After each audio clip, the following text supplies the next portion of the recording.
Hi Capricorn, welcome to your quantum astrological reading for the month of June. Yes, I'm a couple days late. I'm so sorry. The lunar eclipse was really intense for me, so I just had to take a little bit of time to just freaking rejuvenate myself. So this is for Capricorn, Sun, Moon, or Rising. You can check all those placements for messages and how they're going to be affecting you. That is such a Capricorn card. That's hilarious. Okay. Keep in mind that these are general readings. If you guys are wanting to book a one-on-one, my website information is down below in the description box.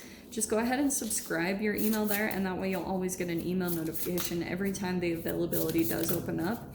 And as always, thank you guys so much for liking, subscribing. Thank you for all the ways that you've supported the channel. And let's go ahead and dive in. Do I want to take that? No. I want to see if it gets a little more specific, okay? Let's see, Cap. This beginning card cracks me up. Okay, hold on. These take forever, FYI, so don't. I might just have to flip them over. Oh, all right, yeah. Okay, I'm gonna take that one. We have Fortune's Wheel, luck and the right timing. Yeah, I love that. Okay, that's going in the freaking center. These are just surrounding energies. Now let me grab one more. Okay, Cap. Oh, that one flipped. Oh, more earth energy. Well, this could not be more accurate because we are in the midst of retrogrades, but also Mercury retrograde. So you have Wailing Tree reconciliations. Interesting. Wow. Cap, yeah, you might actually be, yeah, straight up going through some reconciliations with some people in your life. It also could just be you personally. Like, here's what I think is happening.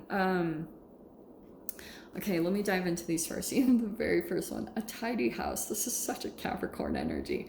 Clarity and organization. And then this tree, there's like a lot of earth. It's really cool that this is coming in the way that it is. Okay, so you might be kind of just decluttering or going through a little bit of a cleaning in some way, shape, or form. I will tell you, it is a feng shui thing, and it is legit. Like, you might be wanting to do a spring cleaning or that type of a thing, and I have seen it. Like, energy builds up in your house. It's really weird, and if you have blockages or you start to see things pile up, sometimes it gets your mind more cluttered, or you're not as, like, free thinking, or you're not as clear about certain things and situations, because in the center here you have that Fortune's Wheel, luck and the right timing. I love that coming in. That's like the most positive one of all the ones I've seen today. Okay, Cap, let's dive into this.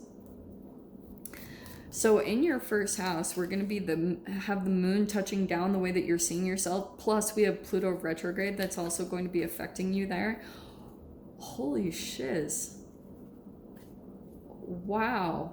Okay, I'm a little blown away because your first card that flipped is the freaking Wheel of Fortune. You guys saw that. That was really weird. Okay, get over it, Joss. Good fortune, adaptation. You have elevation, karma, and cycles. That is awesome. For those of you, since Pluto is retrograde, it's connected to your death, sex, transformation, taxes, all of that. It looks like things are turning in a very positive and lucky way. That's good. If things have been really hard and challenging and really freaking depressing and you're like, holy shiz, I do not want to live. It's like, yeah, just go through, do a little bit of a cleaning. There's something about elevating your moods a little bit. I do feel as though the wheel turning for you might bring in someone else that wants to reconcile with you, Cap. I'm just going to say it straight up.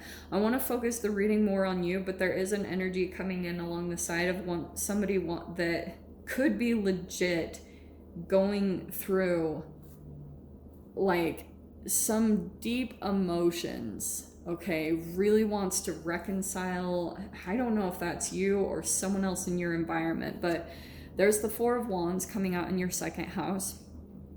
So in your second house, we have Saturn and Jupiter. This is your house of finances. So finances might, Saturn is like this taskmaster, learning how to master like self-discipline and hard work, which brings Jupiter in, and Jupiter will be going retrograde towards the end of June, so they're going to be hitting pretty hard on your financial house. So you might just be working, and Cap, Saturn is your ruler, so you're no like stranger to hard work or having to persevere. It could be in the matters of home, it could be in connection in some way to a marriage or some type of commitment in some way, shape, or form, but Jupiter is going to bring this reward from all your hard work and effort. So just keep at it, do what you're doing. We have the Empress in the third house. You could be communicating, you're either a mother or you're communicating with your mother, or some type of high-powered like business female energy somehow in the month of June. Ten of Swords is in the fourth house. That's your home and family. Yeah, definitely. You could have there's a definite ending that's happening. You learned some type of karmic lesson. You guys might have actually gone through ruin or devastation, and you freaking learned your lesson. Now there's like new hope that's coming in some way with your home or your family, okay? In your fifth house, we have the Hermit card. There's Virgo energy. That's an interesting card right there. I feel as though, Cap, like, yeah, don't force anything. This is creativity, habits, like, or passion. It can be sports or hobbies, whatever sparks your creativity. I kind of get this feeling that you're sitting on something. You're not really taking action on it. You keep kind of like waiting, or you haven't really dove into something that you want to do quite yet. You might be kind of like waiting for something to come into you, but I feel as though this might be kind of like a taking action type of a thing, but we'll see. Let me see what else comes out about it. Ooh, okay, we have the Five of Cups in your sixth house. Okay. Overlooking positive, self-pity, loss, regret, disappointment. And you also have Mercury retrograde there. There's that reconciliation energy. There it is right there. And it's coming in. The sun is also in the sixth house of your health. So some of you guys, there could be like, you have some regrets, or you might be feeling disappointed, something didn't work out the way that you expected, or you're not really getting what you expected. It could be in regards to relationships. Whatever is happening, it's affecting your health. Here's what I'm going to tell you. This is a lot of regret. It's like sometimes it can be guilt, but the way I see this, it's a lot of looking back at the past. Okay, and I get that. Like when you go through the Ten of Swords, it's intense. And this is the grief processing period where you kind of look back at over time, over this lesson, like what you went, and you start kind of looking at the decisions and the choices that you made and maybe where you could have done better. And this is kind of like a pick me up, like, okay, I learned my lessons, and not dwelling too much. Because you know that story in the Bible? I actually heard this like during a time where I was going through this really deep Five of Cups emotional period. And I'm not a religious Bible type of person, but I kept hearing, I know this is when my guides communicate with me, because when something comes into my mind, I'm like, that was not me.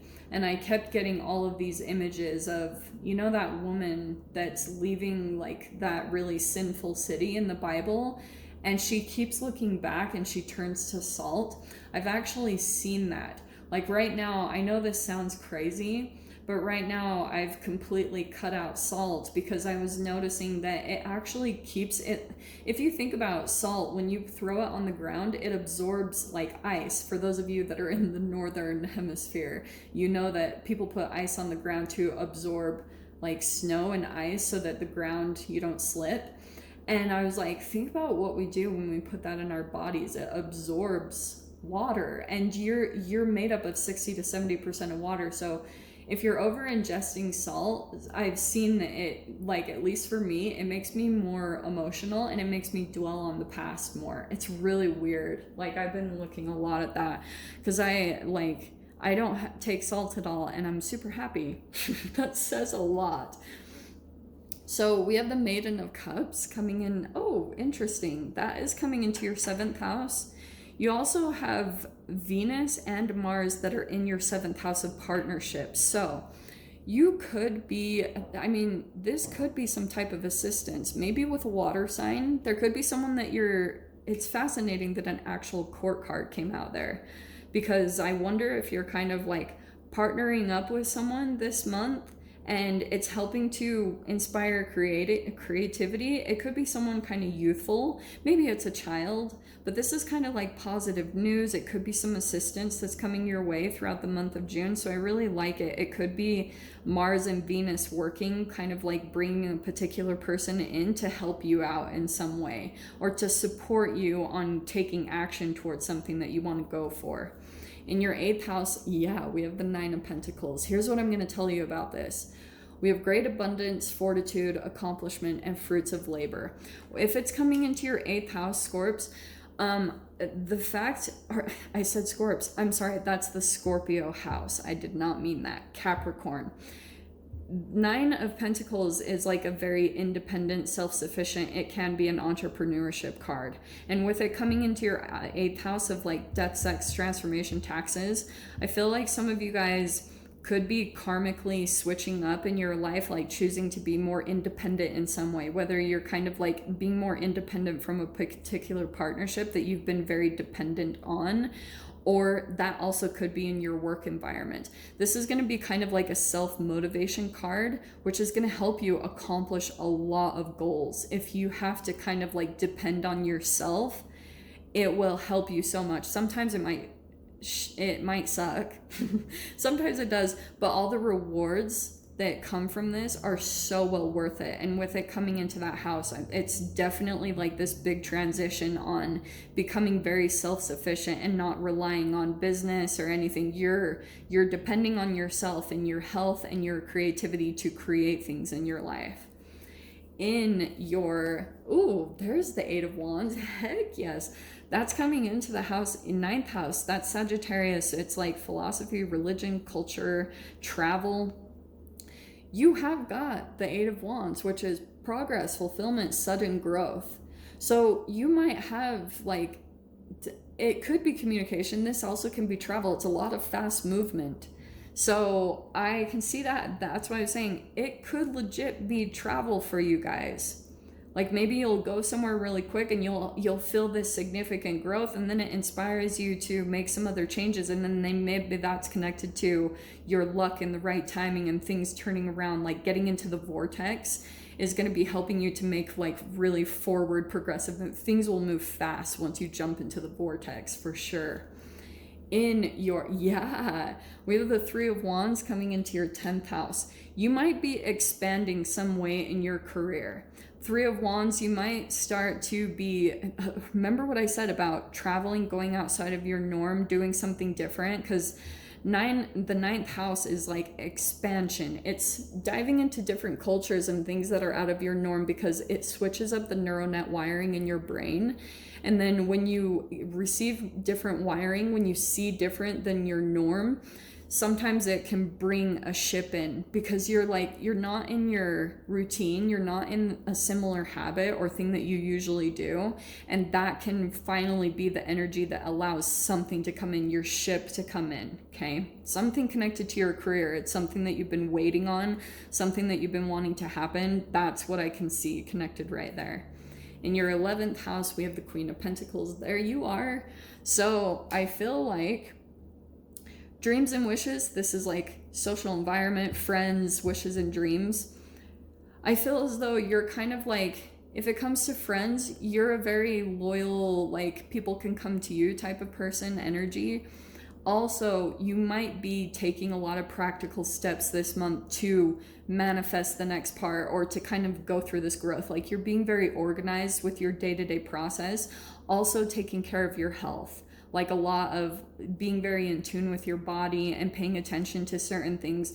Queen of Pentacles is very much so like taking a lot of greens and things like that to me, because she's very calm, she's balanced, she's not like really high frequency, she's very calm and balanced. And then in your 12th, we have the Six of Cups. There's the past energy. What did I say, Cap? Yeah, someone wants to come and reconcile. You might, that's the 12th house, Pisces. So you might be, look at that 5 and 6 of Cups right across from each other. So you might have someone come back from the past that feels some regret. They didn't treat you correctly or whatever. That could be the Mercury retrograde activating that person, and they want to like do whatever. You guys are going to have to decide for yourself how you want to handle that. You'll know what to do anyway. I'm not worried. But Cap, I'll dive into the extended. We're going to pull clarifiers on everything. So if you guys want to join me over there, feel free. Go down below, click on the Vimeo link, and I'll see you over there. But Capricorn, if this is where we leave things, I'm sending you guys so much love. Wishing you all the very best, and I'll see you in your next reading. Take care.